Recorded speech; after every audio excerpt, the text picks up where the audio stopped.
Bien, sigamos entonces con la política. Estoy loca por ese tema. ¿Ah? Casi no va a haber tiempo. Nos quedamos a las 7 aquí. Comemos a las 7. ¿Qué cosa? Me invitan a sacar el balance con la política. Yo digo, yo estoy loca por ese tema. Si nos comen a las 7, Oye, y comemos a eso las que 7. dice el profesor, no comentarios sobre la situación actual. Mire, esto sí que es un tema polémico, peligroso incluso, pero no vamos a hablar de personas, ni partidos políticos, ni situaciones actuales. Vamos a hablar, lo siento mucho, si quieren hacer eso, háganlo en su privacidad. ¿Cómo está la cosa?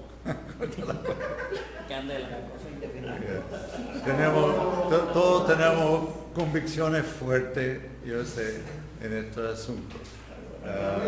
Pero como hablar del dicho del partido bolchevique, que eso no existe. Permiso. Los habladores, cállense y dejen que el profesor hable. quisiera presentar algunas pautas bíblicas, fundamentos para reflexionar, sacar sus conclusiones. Y hasta ahí no, porque si empezamos a hablar de la política actual, no vamos a terminar nunca. El primer punto es el origen del Estado, el origen del gobierno. ¿Cómo tenemos? Hay distintas opiniones. Desde Platón, el hombre organizó el gobierno para buscar la justicia, satisfacer sus propios intereses. Hobbes es un contrato social.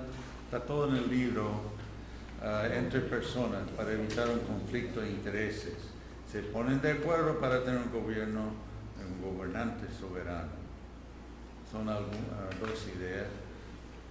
¿Qué dice la Biblia? Romanos 13, no hay autoridad sino de parte de Dios, las que hay por Dios han sido establecidas. Dios es soberano, nada escapa su control. Abraham Kuyper, si no saben quién es él, fue primer ministro de Holanda, cristiano, protestante, escribió devocionales, cosas teológicas también, pero fue primer ministro de Holanda. Él hace una distinción importante entre el desarrollo orgánico y el desarrollo mecánico de un gobierno, de cómo se formó un Estado. Entonces, el desarrollo orgánico es natural, es necesario y habría desarrollado aún sin el pecado. ¿Se acuerdan cuando hablamos de que si Adán y Eva no hubiesen caído, se habría desarrollado una sociedad, pero sin corrupción, sin pecado? Eso sería un desarrollo orgánico, es natural, necesario. Entonces, algún tipo de gobierno, de algún tipo de administración, habría sido necesario aún sin la caída. Hablamos de cuánto arroz por un pollo, ¿verdad? Alguien tendría que estar supervisando eso, pero no por el pecado, solo porque es necesario organizarse. Eso es el desarrollo orgánico que menciona Kuyper. Ahora, el desarrollo mecánico, el término que usa, es debido al pecado, por causa del pecado. Entonces, el desarrollo mecánico es como un palo tutor para poner al lado una planta para que crezca derecho, ¿verdad? Entonces, hay un sentido orgánico y un sentido mecánico. El desarrollo mecánico es por causa del pecado. Henry Meter también habla del Estado, se habría desarrollado orgánicamente, es natural y viene del impulso plantado por Dios. Parte de la imagen de Dios en el hombre es organizarse, necesita administración. Sin embargo, ahora ha sido mecánico por causa del pecado. Es el mismo punto. Si volvemos al comienzo en la Biblia, la primera forma de organización del pueblo de Dios era una familia, la familia de Abraham. No es precisamente un estado, es una familia. En Sinaí formaron una teocracia, ahora sí están formando más como una nación. El pueblo de Israel es una nación, pero Dios está guiando directamente. Dios está hablando con Moisés. Moisés es el profeta, pero consulta a Dios directamente. Dios le dice que lo que debe decir y lo que debe hacer. Y los jueces, y los profetas, todo eso es teocracia porque Dios está gobernando directamente.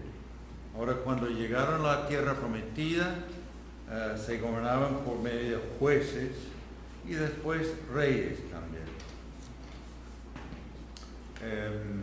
En Deuteronomio 17, Dios dice, por medio de Moisés, que van a tener un rey. Esto es algo que encuentro curioso.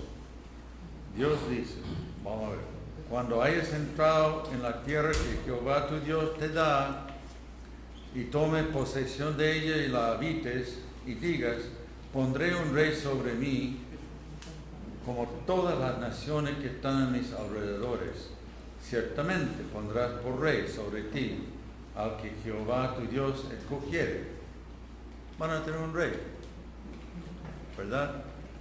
Ahora llegamos al tiempo de Samuel, en el capítulo 8 de 1 Samuel, algo extraño sucede. Dios concede su petición, pero indica que no le agrada. Jehová dijo a Samuel, oye la voz del pueblo en todo lo que te digan, porque no te han desechado a ti, sino a mí me han desechado para que no reine sobre ellos. Ellos han pedido un pueblo como las demás naciones. Un rey, dije rey, un rey. Un rey. El pueblo ha pedido un rey como todas las demás naciones. Gracias. Y entonces el Señor dice a Samuel, no te han desechado a ti, sino a mí, para que yo no reine sobre ellos. Parece que no le gusta mucho, ¿verdad? Además, Dios dice que van a tener consecuencias muy negativas con sus reyes, guerras, impuestos, y clamaréis aquel día a causa de vuestro rey que os habréis elegido, mas Jehová no os responderá en aquel día. ¿No es un poco curioso esto? Van a tener un rey y ahora piden un rey, me han rechazado a mí, van a sufrir consecuencias negativas con su rey. Impuestos, guerras, van a ir a ser soldados y todo eso. Entonces, ¿qué pasa? ¿Qué hacemos con todo esto? Dios se contradice, cambió de parecer, o ¿qué hacemos con esto? Estamos estableciendo una monarquía aquí. Eso sí que es un Estado, es una forma de gobierno que existe hoy en día en muchos países también, una monarquía. ¿Qué hacemos con esta aparente contradicción? Es que no existe una tal contradicción, porque por acá Dios está anunciando que les va a dar el rey cuando eso ocurra, cuando ellos lo pidan. Pero acá lo están pidiendo de otra manera. Allí lo están diciendo, no, ya no te queremos a ti, queremos a un rey como las demás naciones. Y ahí es donde estaba el problema, la motivación. El querer tener un rey no era malo, sino por qué querer tener un rey. Muy bien, muy bien. El hecho de profetizar algo no significa que sea bueno, sí, lo que va a suceder. Muchas veces es algo malo. Y, ¿verdad? También su motivo como las demás naciones. Ahora sí, la pregunta también, si era malo, ¿por qué Dios lo concede ahora? No, y también es que el problema es que dice el libro de los jueces que en ese tiempo todo el mundo hacía lo que viene para sí, Israel, porque no había rey. También. El rey es necesario. El rey es necesario. Tipificando a un verdadero rey. Y los jueces no estaban juzgando bien el trabajo que tenían que hacer, porque el primer gobierno que se establece en Israel es el sistema de jueces. Sí. Sí. que fue como árabe. Ahora, yo estoy de acuerdo con todo lo que han dicho. Quisiera agregar, creo que Dios permite esta forma de gobierno, pero no es lo ideal, porque lo ideal era una teocracia, que Él gobernaba directamente. Pero concedió esto, sería mejor que no fuera necesario, pero lamentablemente es necesario en este momento por causa del pecado. Y además, quisiera agregar algunas reflexiones. Creo que a veces Dios concede nuestras peticiones inapropiadas para enseñarnos algo. ¿Quieren un rey como las demás naciones? Ya, para ver cómo es. Me han rechazado a mí. ¿Quieren su rey como las demás naciones? Ahí lo tienen, para que aprendan que era mejor con su dirección directa, su supervisión directa. En este caso también quizás era para que apreciaran más, bueno, ya dije, más la dirección, el gobierno directo de Dios. También es para mostrar la necesidad del Rey perfecto, que es Jesús. Sí, entonces ustedes saben todos los oficios del profeta, rey, sacerdote, tenían pobres representantes en el Antiguo Testamento y eran todo para mostrar también que Jesús es el Rey perfecto, el sacerdote perfecto y el profeta perfecto. Creo que estaba preparando el pueblo para vivir bajo gobernantes extranjeros paganos también. A ver si me explico. En la monarquía empezamos a ver una distinción entre los oficios, profeta, sacerdote y rey. Pero ¿qué pasó en el exilio? ¿Qué pasó con los tres oficios cuando estaban en cautiverio babilónico? ¿Tenían rey? No. Sí, era un rey pagano. Pero no tenía No tenían un rey para el pueblo de Israel. No. como sobre nación. ellos. Sacerdote y profeta. Tenían sacerdote y profeta. Creo que a mi manera de verlo, Dios los estaba preparando para extender su pueblo en todo el mundo. Parece algo negativo, tantas cosas que parecen negativas, pero Dios está haciendo algo que no entendemos en el momento. Y durante los siglos, durante el cautiverio, ¿qué construyeron por todo el Mediterráneo? Sinagogas. ¿Sirvieron para algo las sinagogas después? Por supuesto. ¿Dónde predicaba Pablo? Sinagoga. Primero, sinagoga, judíos por todos lados, llevaba el mensaje, ellos ya conocían la palabra de Dios del Antiguo Testamento, faltaba el mensaje del Mesías que ha llegado.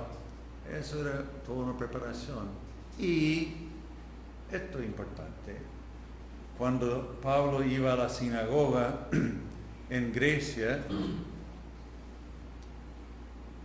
y los cristianos establecieron sus iglesias, nombraron un rey para la iglesia en Grecia. No. No, Católico. Grecia tenía un gobierno. Entonces ellos tenían que vivir bajo un gobierno pagano, como cristianos, con profetas y sacerdotes, podríamos decir, pero sin rey. O sea, equivalente al Nuevo Testamento de profetas y sacerdotes, pastores, ancianos, ¿verdad? Pero viviendo en un país extranjero. ¿Y qué dice? Vivimos como extranjeros. Somos peregrinos en esta tierra, buscando la ciudad celestial. Tenemos que aprender a vivir en países gobernados no como quisiéramos, como cristianos. Y esto los preparó, pienso yo, para eso. Ya van a tener un rey, van a establecer una monarquía, pero después los vamos a cambiar para acá y no van a tener ese rey, pero van a tener sacerdote, profeta. No sé si me explico. Sí, que fue lo que ¿Vale? siempre Dios. Bueno, ahora, después de Cristo, el pueblo de Dios está repartido en todas las naciones, viviendo bajo muchos distintos gobiernos. Ya, ahora, yo estoy de acuerdo con Mitter que el origen fundamental del Estado es la imagen de Dios y es una sociedad compleja y necesita estructura, pero el Estado, tal como lo conocemos ahora en todo el mundo, fue diseñado para frenar el pecado, es necesario solamente por causa del pecado. Esa es la parte mecánica. Que en realidad muchas veces el Estado no frena el pecado, sino que hace generar más pecado. Un corazón no. Puede Y ellos son suceder. los primeros Puede que suceder. se por el pecado. Ya, vamos hablando del origen del Estado, vamos a hablar de su tarea y sus límites, y usted tiene toda razón. En la cosmovisión cristiana estamos viendo otros autores, y uno es Juan Calvino, la tarea del Estado. Él habla bastante del Estado y dice que es para promover el bienestar, prevenir la idolatría, la blasfemia, las ofensas religiosas, garantizar la paz, proteger la propiedad, garantizar el comercio justo y preservar la honestidad. ¿Qué le parece? Tomen en cuenta el tiempo en que vivió Calvino, tiempo de la Reforma. Y en el país donde vivió Calvino. Claro. ¿Dónde vivía Calvino? No, a ver, a pesar de eso, donde más tiempo estuvo que fue en Suiza, Ginebra. Suiza. Claro. Entonces, Y las características. ¿cómo era la iglesia y la relación con el Estado en el tiempo de la Reforma? Suiza era un país De eso no podemos aquí. protestante, Alemania también, Fue protestante. luterana, Francia, ¿qué era? No, Francia no, Francia era católica, España Católica. y Inglaterra. España, un país Católico. con gobierno católico, es decir, era un país católico. Cada país era o protestante o católico y por eso peleaban guerras, ¿verdad? Entonces, tomando en cuenta el tiempo que vivía Calvino, esto no Que la iglesia estaba nos sorprende ligada- tanto. ligada al Estado. Claro, incluso él ayudó en Ginebra para gobernar la ciudad, establecieron hospitales, recibieron universidad. a refugiados, universidad, alcantarillado, hospitales, ayudó mucho a establecer una buena ciudad ahí. Eso sí es transformación. Eso era transformar la sociedad. Transformar. Faltó mencionar eso, gracias, excelente. Mejor ejemplo. Pero ahí está, ¿qué te inquieta? A mí me inquieta prevenir la idolatría, la blasfemia, ofensa religiosa. ¿Por qué me inquieta hoy en día eso?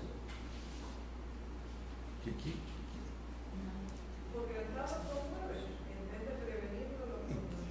¿Qué van a considerar una blasfemia, una falsa religión?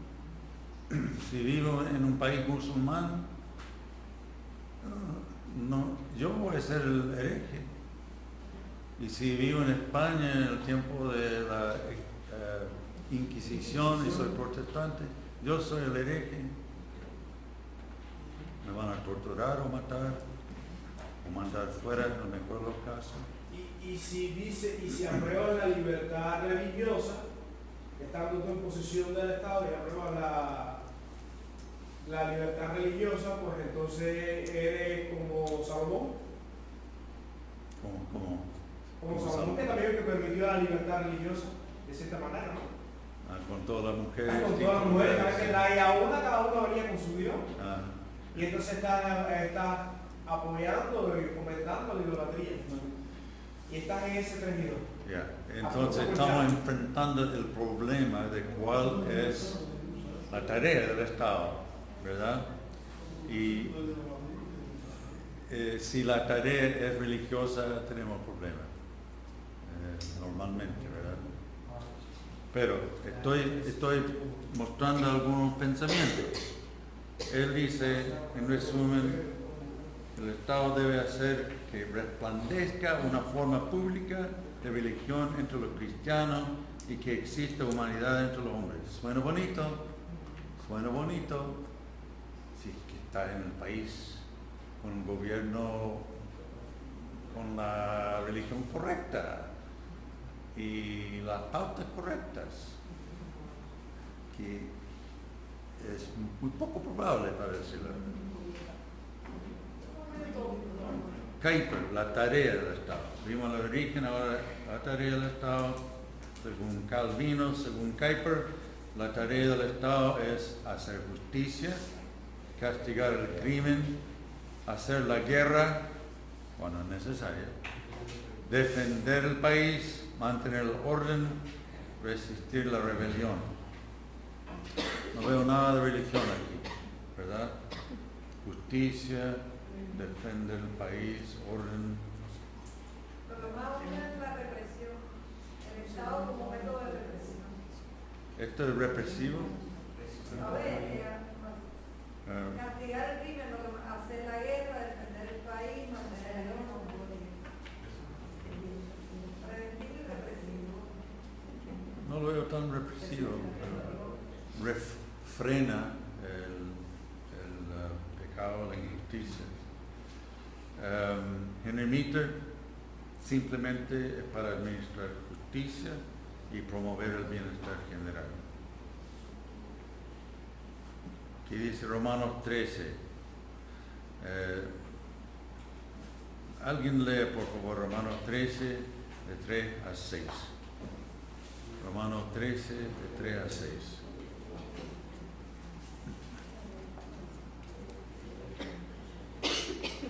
Porque los magistrados no están para infundir temor al que hace el bien, sino al malo. Quieres pues no temer la autoridad, haz lo bueno y tendrás alabanza de ella, porque es servidor de Dios para tu bien.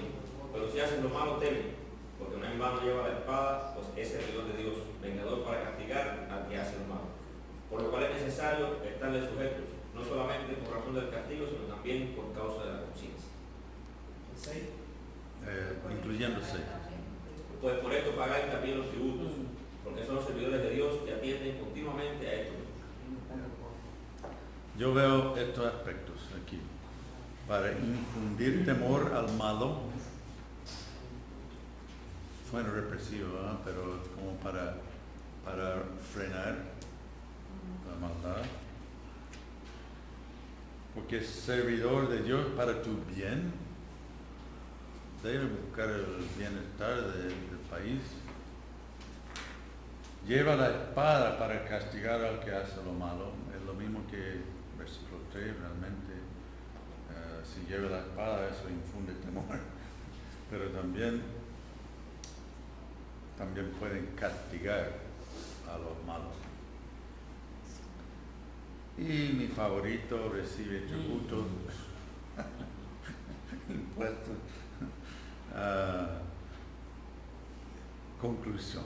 Mi conclusión. El Estado debe garantizar el orden y la justicia social, es decir, social entre personas y organizaciones. Y el Estado es como el sistema nervioso de la sociedad. Ayuda a otros miembros a funcionar en coordinación y avisa cuando hay dolor, cuando hay algo que no funciona bien. El sistema nervioso, el doctor aquí, el neurólogo, ¿no? Entonces el sistema nervioso te avisa de un problema, de un dolor, de algo que necesita atención, ayuda a coordinar entre un miembro y otro, entre el brazo, la pierna, caminando. Todo eso depende del sistema nervioso, el cerebro, para guiarme en eso. Y yo creo que una figura de la tarea del Estado.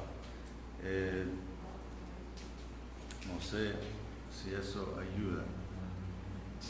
Vamos a detenernos para conversar esto un poco ahora, sí, y después vamos a seguir con la separación de Iglesia-Estado, un punto importante también. Pero hasta aquí vamos bien, el origen del Estado, la tarea del Estado. Yo no veo en la Biblia que la tarea haga todo, sino que, por ejemplo, puede dejar al doctor Osneo a criar sus pollos, ¿verdad? Y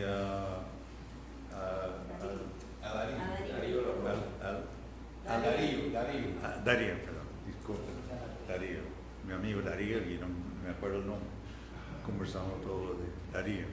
Y, entonces, ¿qué estaba diciendo? Él puede criar su pollo y Darío puede cultivar su arroz. Casi.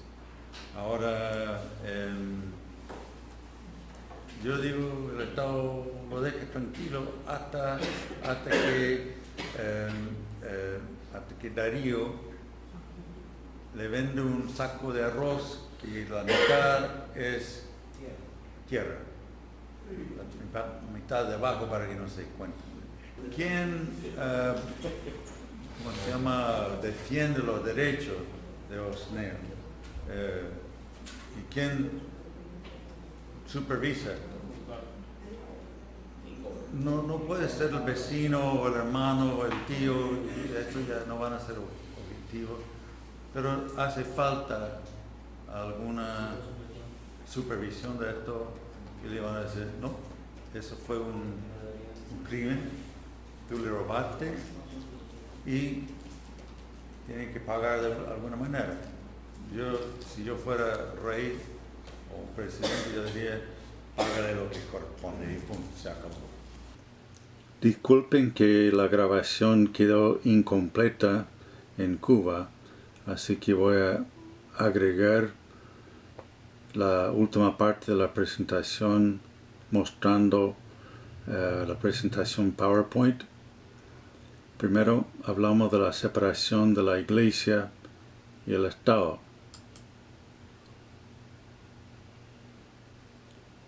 Hubo un cambio entre el Antiguo Testamento y el Nuevo Testamento. Durante el Antiguo Testamento, el pueblo de Dios era la nación de Israel. El Estado incluía el aspecto religioso. Sin embargo, en el cautiverio no funcionaba el oficio de rey. En el Nuevo Testamento, el pueblo de Dios es la Iglesia, la gente en todas las naciones. Así que la Iglesia y el Estado están separados. Vivimos ahora en todas las naciones y vivimos entre no creyentes. Jesús es nuestro Rey. En los primeros siglos después de Cristo, el cristianismo fue perseguido. En el tiempo de Constantino, el cristianismo fue aceptado. Fue la religión oficial. Después, a veces el Estado dominaba y a veces la Iglesia dominaba. En el año 800, el Papa León III coronó a Carlos Magno. Esto simbolizaba que el Papa realmente tenía más autoridad que Carlos Magno. Durante la Reforma, la Iglesia y el Estado todavía estaban muy conectados. Esto producía muchas guerras. Juan Calvino estaba empezando a discernir una solución a este problema, pero no logró ser totalmente consecuente.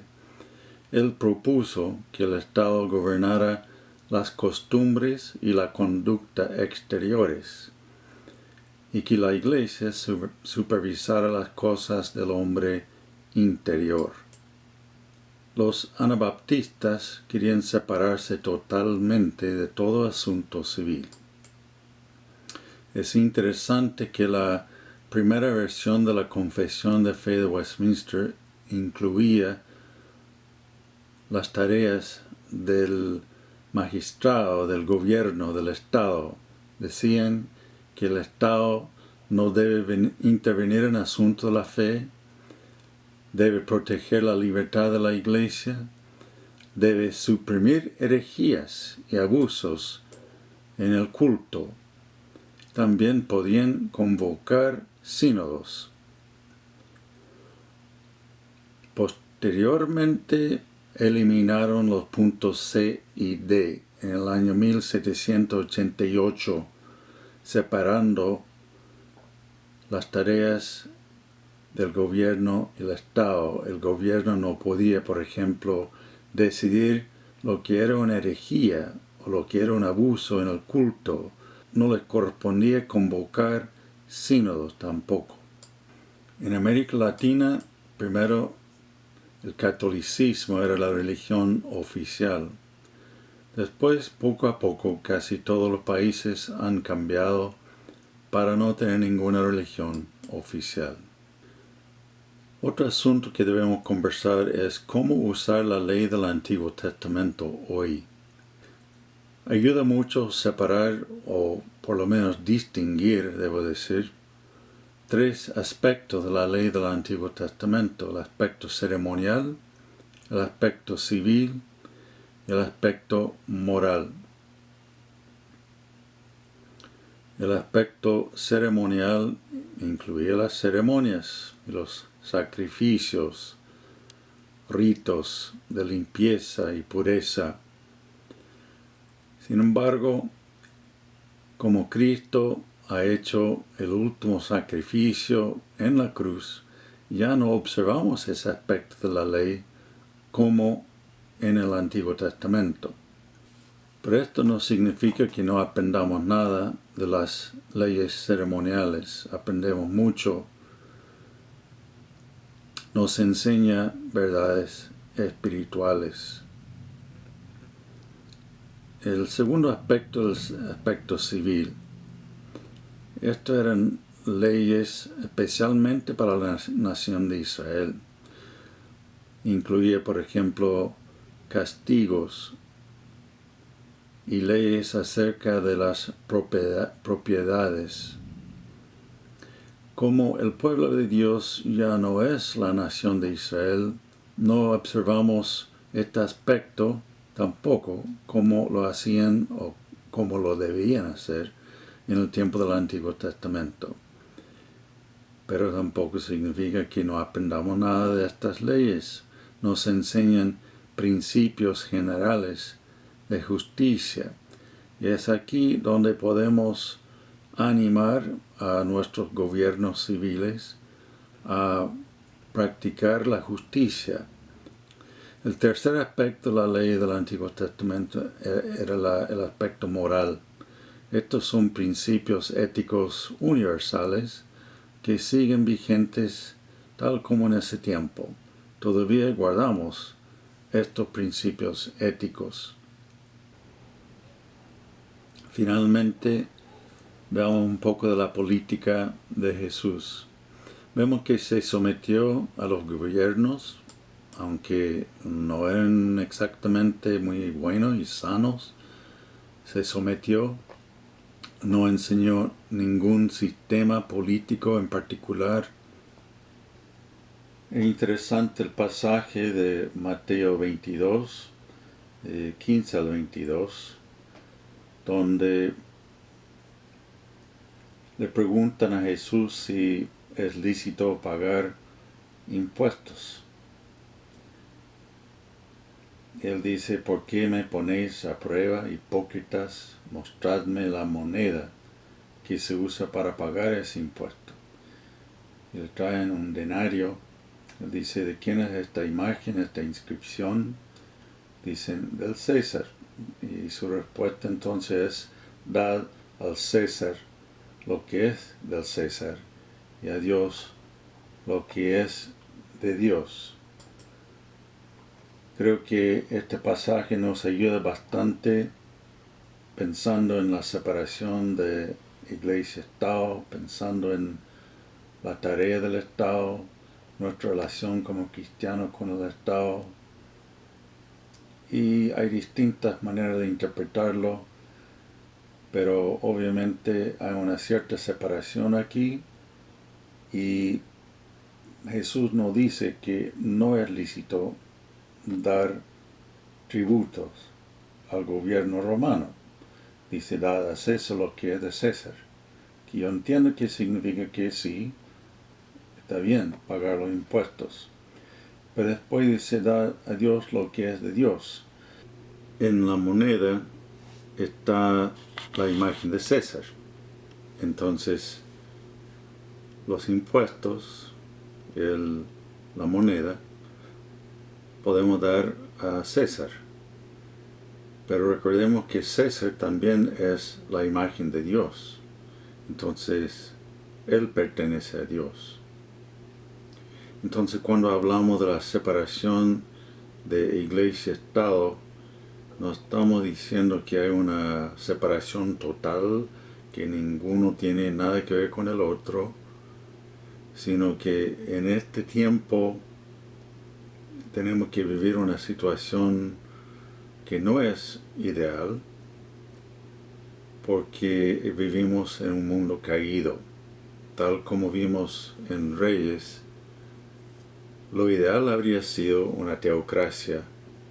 Igual hoy en día lo ideal es una teocracia, pero no podemos vivir así todavía. Cuando el Señor vuelva y establece la forma final del reino, tendremos un gobierno ideal. Pero mientras tanto vivimos en naciones paganas en todo el mundo. La iglesia no es un gobierno mundial, no puede ser ahora. Vivimos como peregrinos dispersos en las naciones de todo el mundo. Y en esta época tenemos que recordar que Dios es soberano. Él es sobre todo. Y si el Estado nos pide que hagamos algo en contra de la voluntad de Dios, tenemos que obedecer a Dios primero.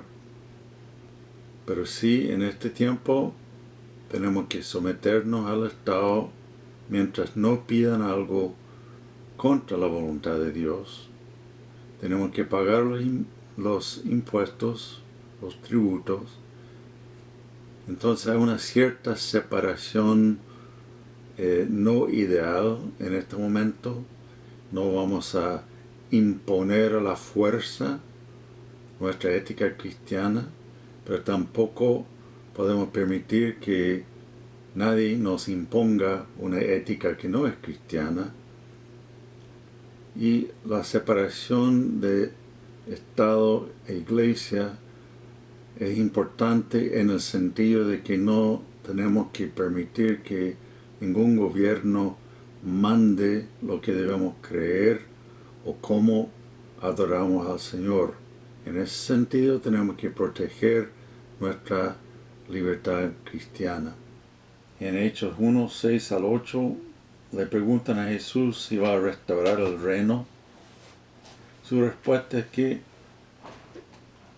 no se preocupen por los tiempos, pero el Espíritu Santo vendrá y seréis testigos en todo el mundo. Esto significa que los verdaderos cambios eficaces en la sociedad solamente vienen a través de un cambio espiritual. Como yo he dicho, en la universidad pensaba que la iglesia no iba a cambiar el mundo. Sin embargo, aprendiendo lo que es la iglesia, aunque sea débil y y corrupta muchas veces, es el instrumento que Dios utiliza para cambiar el mundo. Y lo primero es una transformación espiritual. Por eso Jesús dice que serán testigos, así van a establecer el reino de Dios.